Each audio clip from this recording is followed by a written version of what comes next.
Have you ever noticed weird ways in which we treat disabled people? We value lives when we can understand them, when we can communicate with them.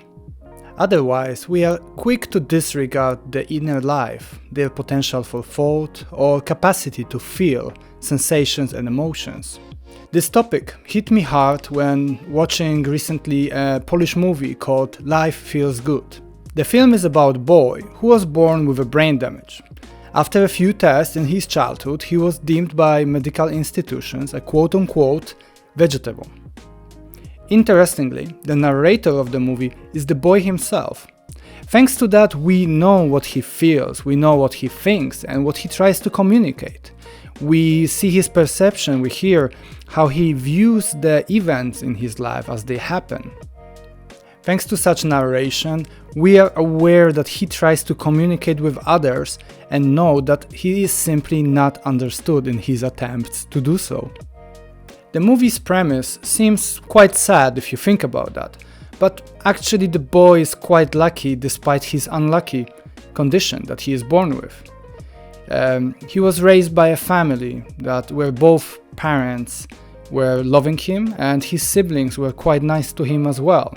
Well, that's minus the sister, who is the only one who seems to display actual jealousy about the attention that he's getting from parents. He even gets an attention from a girl or two. Yet when he eventually gets to a mental clinic due to his mother's inability to care for him anymore, he starts experiencing less kind treatment. The initial medical assumption that he is vegetable comes back. This is best shown in a case where he is being fed while lying horizontally and starts choking on food. Shocking, right? I mean, how would you eat being horizontal? And the worker of the clinic assumes that he is biting himself because he had blood on his mouth, that he's biting himself because he cannot deal with his teeth. So what is the solution? Normally you would put him vertically, right? So he can eat properly. But what do? They take his front teeth out. Nice, right? While in clinic, Mateusz seems to be unhappy and feels abandoned. Sometimes mother will visit him, but that's about it. People seem to assume that he does not feel or think, since they cannot figure out if he actually does. This situation lasts until Mateusz meets scientist who tries to communicate with patients of the clinic. She has a simple method which basically requires from the patients to only blink once when something is yes and blink twice if no.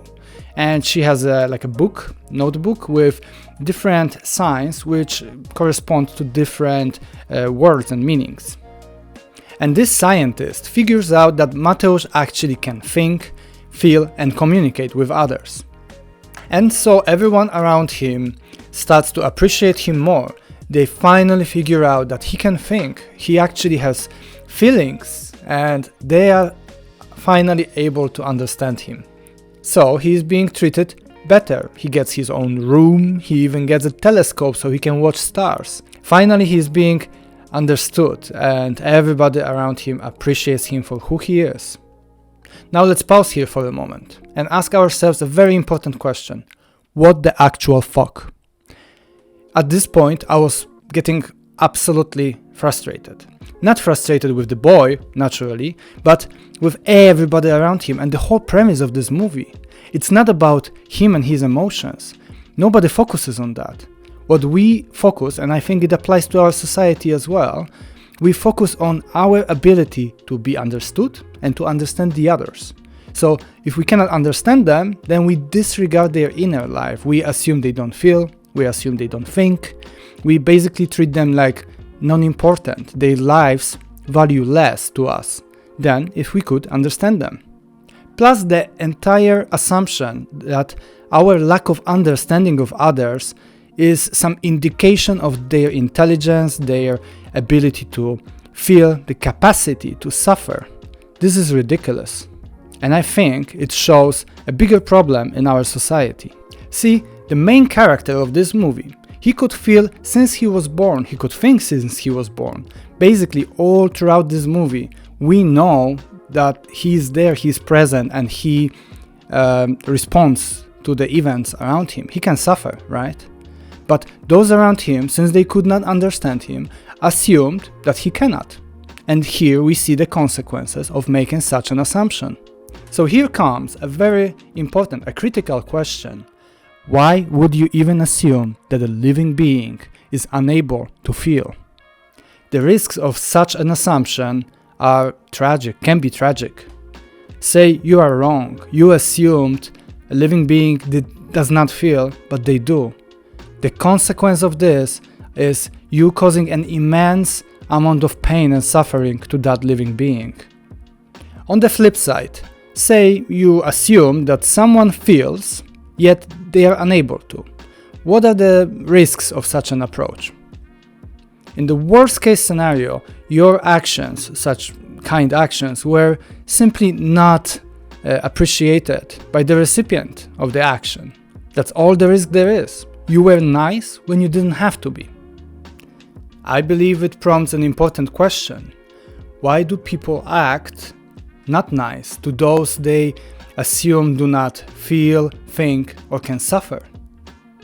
It seems to me like simply an excuse to use your power over others, to take advantage of those who cannot defend themselves, to let the shadow side out without any repercussions to one's actions.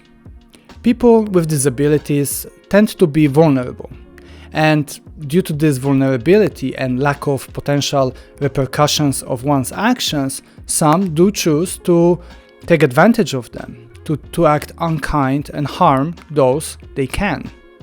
Therefore, the only reason such people do not behave badly to you is out of fear of consequences. Let it be social consequences of you telling somebody else that the person acted like that towards you, or simply being afraid of getting their ass kicked. What such people do not realize is that you have to hurt yourself first in order to hurt others. See, before you commit any action externally, you have to first feel it inside of you. And these emotions that you feel before you commit any bad action towards others is what actually causes pain and suffering to you. So if one needs laws or religions or any other supposedly ethical guidance, then one in fact is not really ethical, are they?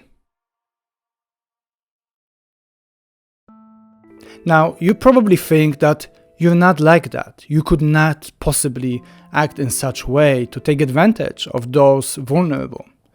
See, we discussed a case of disabled people who are in our current days perceived as quite vulnerable and protected, and acting bad towards them seems in our society to be socially repulsive.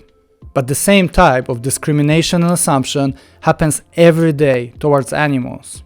And if you are like most people in our society, then you are participating in this suffering as well.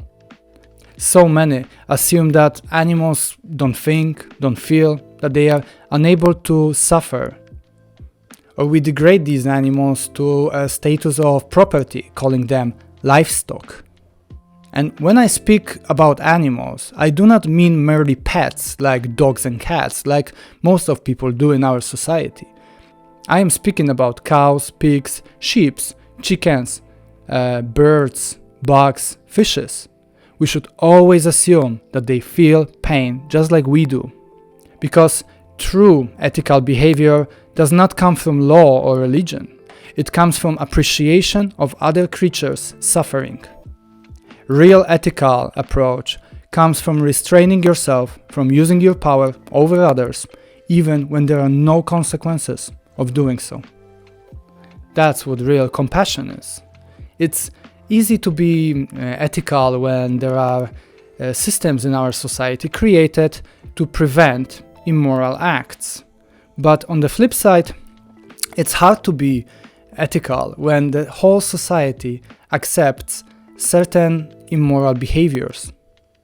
But you see, relying on society for guidance in moral aspect is ironically a very misguided approach. Just simply don't do to others what you wouldn't want to be done to yourself. Easy, isn't it? The only risk here that we take is not abusing others, even though we could, while the consequences of abusing said power is that we cause immense amount of pain, suffering and death. It's not the risk I am willing to take. Are you?